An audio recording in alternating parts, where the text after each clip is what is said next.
भक्तजनों, माताओं, बहनों, सादर जय श्री कृष्ण। हमारे YouTube चैनल में आप सभी का बहुत बहुत स्वागत है। मैं हूं आपके साथ आचार्य धर्मेंद्र शास्त्री। आज हम आपको नवरात्रि के 5वें दिन की कथा सुनाने जा रहे हैं।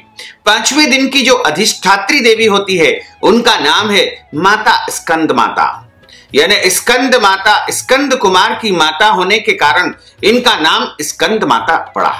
हमारी इस ज्ञानवर्धक कथा को अंत तक जरूर सुनिएगा और अधिक से अधिक लोगों को शेयर भी करिएगा। नवरात्रि जो कि प्रत्येक वर्ष में आती है और वर्ष में 4 नवरात्रि आती है और शारदीय नवरात्रि का अपने आप में एक अलग महत्व होता है। 9 दिन की अधिष्ठात्री देवी अलग अलग होती है और 5वें दिन की जो अधिष्ठात्री देवी होती है उनका नाम स्कंद माता। स्कंद माता की कथा हम आपको सुनाने जा रहे हैं। गुरुर् ब्रह्मा गुरुर्विष्णु गुरुर्देवो महेश्वरा, गुरु साक्षात् परब्रह्म तस्मै श्री गुरुवे नमः। अखंड मंडलाकारं व्याप्तं येन चराचरं तत्पदं दर्शितं येन तस्मै श्री गुरुवे नमः। नमो देव्यै महादेव्यै शिवायै सततं नमः। नमः प्रकृते भद्रायै निहितः प्रणता स्मृतां। शरणागत दीनार्थ परित्राण परायणी सर्वस्यार्ति हरे देवी नारायणी नमोस्तुते। सर्वबाधा विनिर्मुक्तो धन धान्य सुतान्वितः मनुष्यो मत प्रसादेन भविष्यति न संशयः। सर्वबाधा प्रशमनं त्रैलोक्यस्याखिलेश्वरी एवमेव त्वया कार्य मस्मद्वैरी विनाशनम्। सर्वमंगल मांगल्ये शिवे सर्वार्थ साधिके शरण्ये त्र्यंबके गौरी नारायणी नमोस्तुते। नारायणी नमोस्तुते, नारायणी नमोस्तुते, नारायणी नमोस्तुते। बोलिए जगदम्बे मात की जय। सिंहासनगता नित्यं पद्माश्रित करद्वया शुभदास्तु सदा देवी स्कंद माता यशस्विनी। मां भगवती परांबा जगदम्बा दुर्गा जी के 5वें स्वरूप को स्कंद माता के नाम से जाना जाता है। ये भगवान स्कंद कुमार यानी कार्तिकेय के स्वरूप में जो है स्कंद माता के उदर से प्रकट हुए थे, इसलिए इनको स्कंद माता कहा गया है। इन्हीं भगवान स्कंद की माता होने के कारण मां दुर्गा जी के 5वें स्वरूप को स्कंद माता के नाम से जाना जाता है। इनकी उपासना नवरात्रि के 5वें दिन की जाती है। इस दिन साधक का मन विशुद्ध चक्र में अवस्थित होता है। इनका वर्ण पूर्णतः शुभ्र है यानी सफेद रंग है तथा ये कमल के आसन पर विराजित होती है। इसी कारण इन्हें पद्मासना देवी भी कहा गया है। सिंह इनका वाहन है और नवरात्रि के 5वें दिन शास्त्रों में पुष्कल महत्व बताया है। इस चक्र में अवस्थित मन वाले साधक की समस्त ब्राह्म क्रियाओं एवं चित्त वृत्तियों का लेप हो जाता है और भगवती स्कंद माता का पूजन मां भगवती के पूजन के अनुसार ही किया जाता है तथा इनको भोग के रूप में विशेष रूप से केले का भोग लगाया जाता है। यानी माता स्कंद माता को केला अत्यधिक प्रिय है तथा स्कंद माता की विधिवत पूजा करने से तथा केले का भोग लगाने से संतान की प्राप्ति होती है, संतान स्वस्थ रहती है और संतान की उन्नति तथा प्रगति होती है। और इसके बाद स्कंद माता का पूजन करने के पश्चात इनका मंत्र जाप करने से उत्तम संतान की प्राप्ति होती है।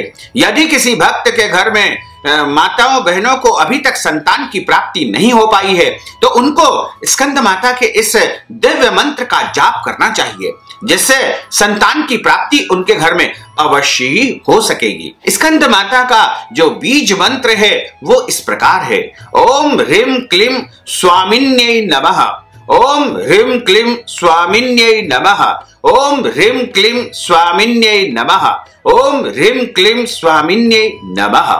तथा इसके पश्चात आपको दुर्गा सप्तशती के 7वें अध्याय की कथा का श्रवण भी करना चाहिए। ऋषि बोले कि तब आज्ञा पाते ही चंड मुंड आदि दैत्य आयुधों से सुसज्जित होकर के चतुरंगिणी सेना के साथ में चल पड़े।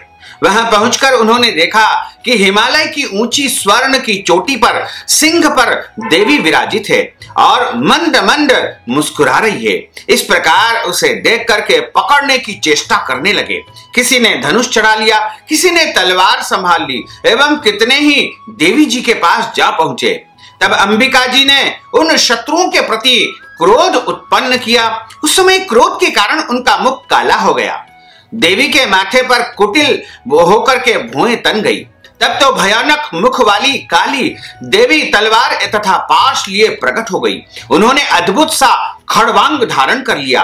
नरमुंड माला शोभित थी। चीते के चर्म की साड़ी पहनी हुई थी। शरीर का मांस सूखा सूखा दिखाई देता था।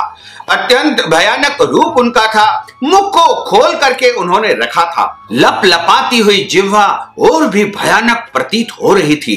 धसी हुई लाल लाल उनकी आंखें थी। गर्जना से सभी दिशाओं को उन्होंने भर दिया था। तब तो बड़े वेग से दैत्य सेना पर टूट पड़ी। बड़े बड़े असुरों को मारती हुई उनका भक्षण माता जगदम्बा करने लगी। उन पार्श्व रक्षकों को, अंकुशधारियों को, महावत तथा योद्धाओं को, घंटों के साथ कितने हाथियों को एक ही हाथ से पकड़ करके मुंह में डालने लगी। वैसे ही घोड़ों के साथ रथों एवं सारथियों को भी मुंह में डाल डाल करके अत्यंत भयानक रूप से दांतों से उन्हें चबाती जाती थी। किसी के बाल पकड़ लेती तो किसी की गर्दन दबा देती, किसी को पैरों से दबोच लेती तो किसी की छाती से धकेल करके मार मार करके उनको गिराती। असुरों के द्वारा छोड़े हुए शस्त्र अस्त्रों को मुंह से पकड़ती जाती और दांत पीसती जाती थी। तथा माता काली जी ने इस प्रकार बलवान दुरात्मा असुरों की वह सेना कुचल डाली। कितने ही असुरों को उन्होंने मार गिराया। उन देवी ने कुछ एक तलवार से काट गिराए, कुछ एक खड़बांग से पीट दिए और कुछ एक दांतों से कुचल दिए। क्षण भर में असुरों की वह भारी सेना मार गिरा दी और उनको समाप्त कर दिया। यह देख करके चंड उस भयानक काली की ओर दौड़ पड़ा। इधर महाअसुर मुंड ने भी महाभयंकर बाणों की वर्षा की एवं सहस्त्रों चलाए हुए चक्रों द्वारा उस भयानक आंखों वाली देवी को ढांप लिया। वे अनेक चक्र देवी के मुख में प्रवेश करते हुए इस प्रकार दिखाई देने लगे जैसे बहुत से सूर्य बिंब बादलों के पेट में समाते जा रहे थे।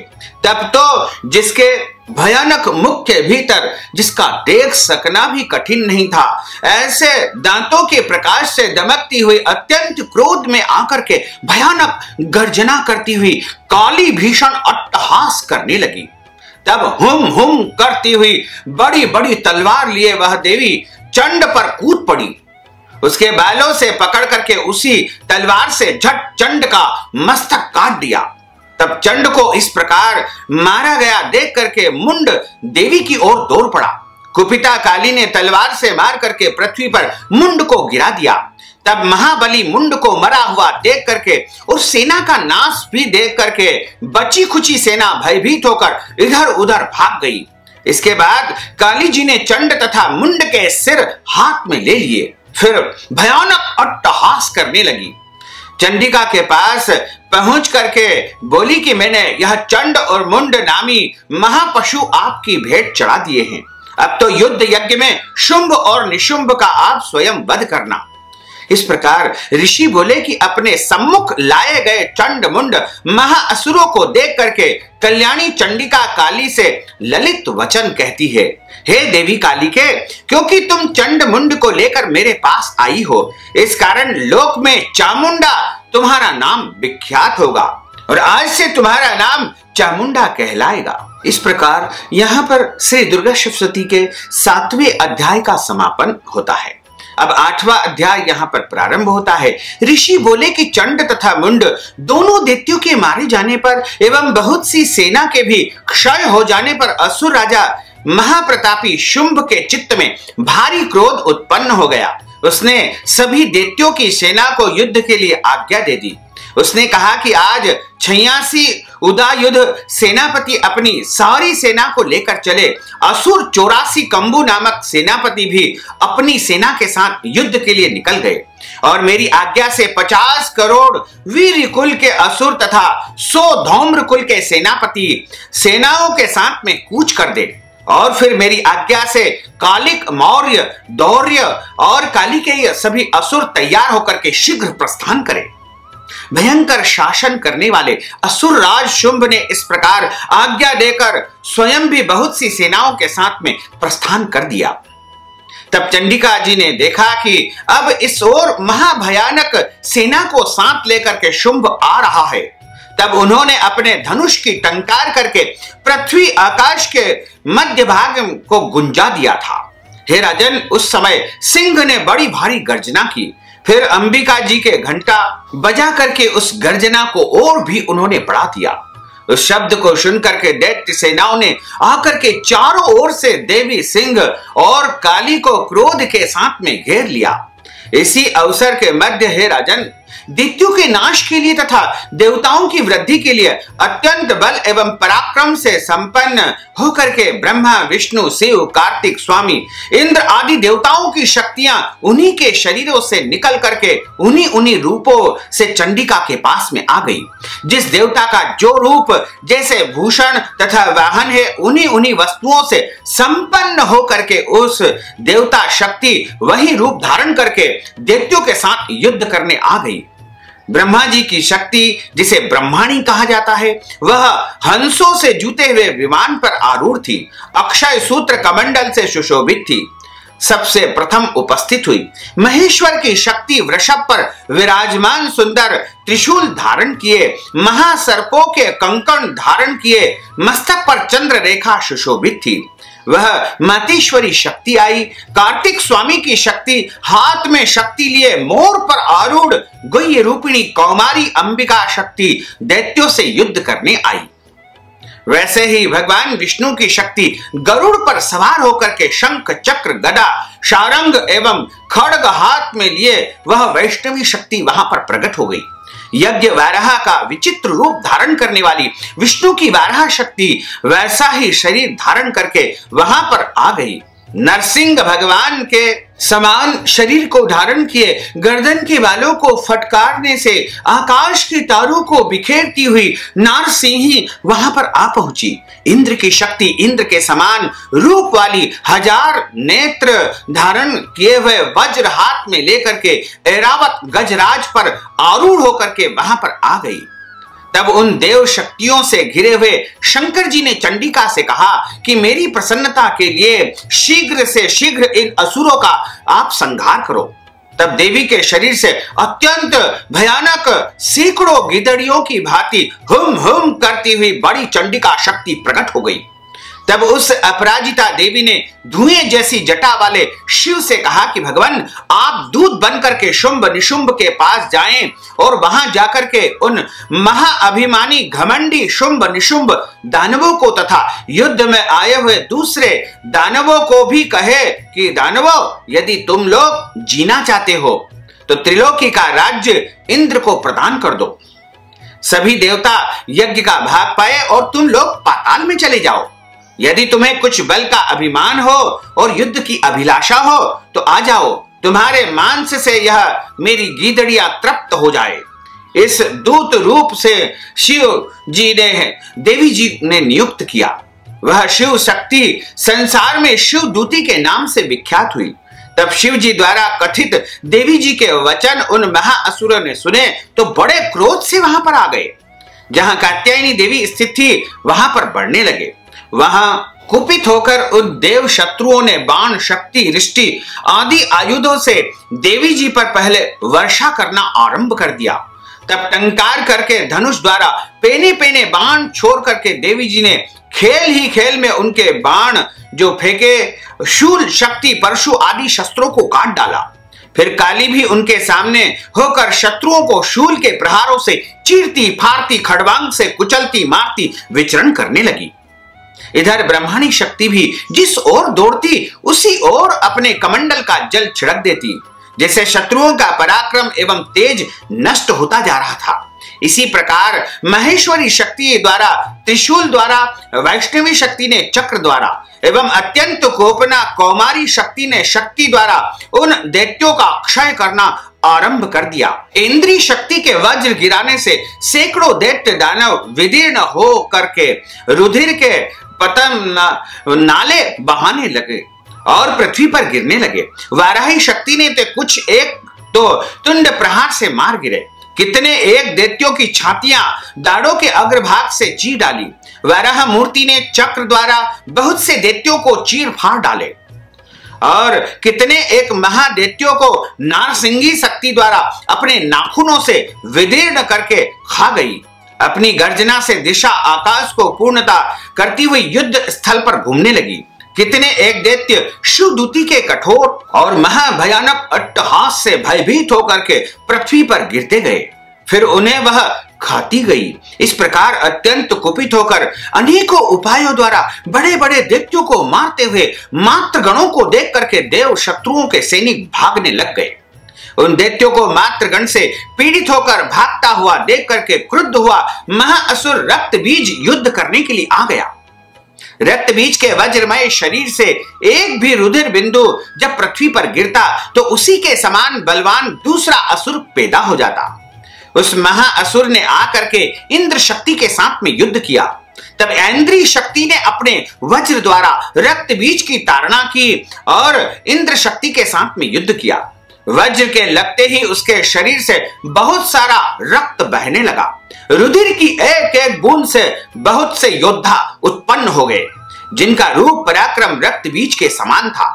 जितनी भी रक्त बूंदे शरीर से गिरती थी, उनके उतने ही उसके सदस्य महावीर्य और महाबली पराक्रमी पुरुष उत्पन्न होते गए।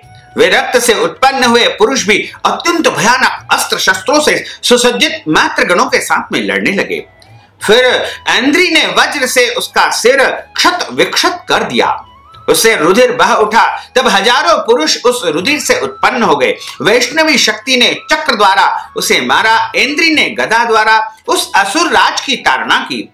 वैष्णवी के चक्र से क्षत होने पर उसके शरीर से जो ही रुधिर स्राव हुआ, उससे हजारों उसी के समान महाअसुर दैत्य पैदा हो गए, जैसे संपूर्ण जगत भर गया। कुमारी ने शक्ति से उसे मारा, वाराही ने तलवार से, माहेश्वरी ने महाअसुर रक्त बीज का त्रिशूल से हनन कर दिया। उस दैत्य ने भी गदा द्वारा सभी मात्र गणों को पृथक पृथक मारा। उस समय रक्त बीज बड़े क्रोध से समाविष्ट था। शक्ति शूल आदि आयुधों से कई बार विक्षत होने पर उसके शरीर से रक्त प्रवाह के पृथ्वी पर गिरते ही सैकड़ों असुर उत्पन्न हो गए। दैत्यों के रुधिर से उत्पन्न उन असुरों से सारा जगत व्याप्त हो गया।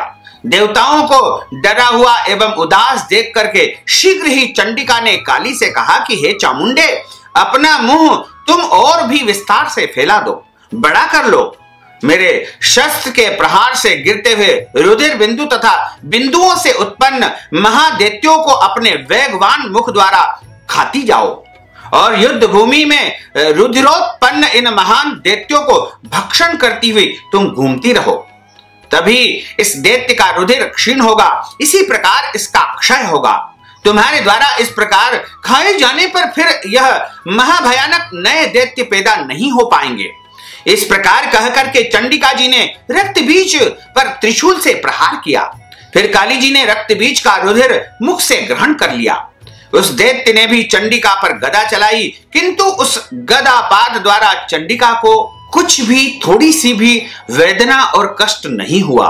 रक्त बीज के क्षत विक्षत शरीर से तो बहुत सा रुधिर गिरने लगा।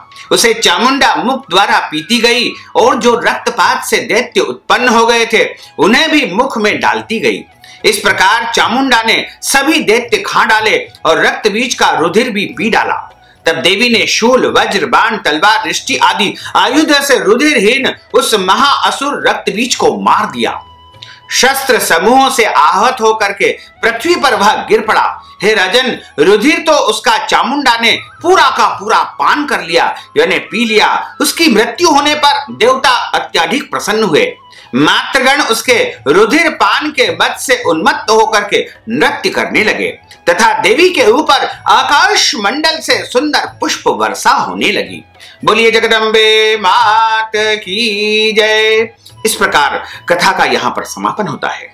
अच्युतम केशवम राम नारायणम कृष्ण दामोदरम वासुदेवम हरे श्रीधरम माधवम गोपिका वल्लभम श्री जानकी नायकम श्री रामचंद्रम भजे जानकी मनोहरम सर्वलोक नायकम श्री शंकरादि सेवितम पुण्य नाम कीर्तनम श्री राम राम राम राम राम नाम तायकम राम कृष्ण वासुदेवा भक्ति मुक्तिदायकम राम कृष्ण वासुदेवा भक्ति मुक्तिदायकम मुक्तिदायकम, राम कृष्ण वासुदेव भक्ति मुक्तिदायकम। भक्तजनों, माताओं बहनों, आपने जो ज्ञानवर्धक कथा सुनी है, कथा सुनने के बाद यदि आप कथा का संपूर्ण पुण्य फल प्राप्त करने हेतु दान दक्षिणा प्रदान करना चाहते हैं, या कन्या भोज के लिए या नवरात्रि अनुष्ठान के लिए कुछ धनराशि नगद के रूप में आप देना चाहते हैं, तो आप हमारे पेटीएम के माध्यम से, गूगल पे के माध्यम से, फोन पे के माध्यम से या अकाउंट नंबर के माध्यम से सीधे सीधे धनराशि आप हमें पहुंचा सकते हैं। साथ ही इस ज्ञानवर्धक वीडियो को अधिक से अधिक लोगों को शेयर करिएगा, लाइक करिएगा, कमेंट करिएगा, और यदि अभी तक आपने सब्सक्राइब नहीं किया तो अभी और इसी समय सब्सक्राइब अवश्य कर लीजिए। आपको और आपके पूरे परिवार को सादर जय श्री कृष्ण, सादर धन्यवाद।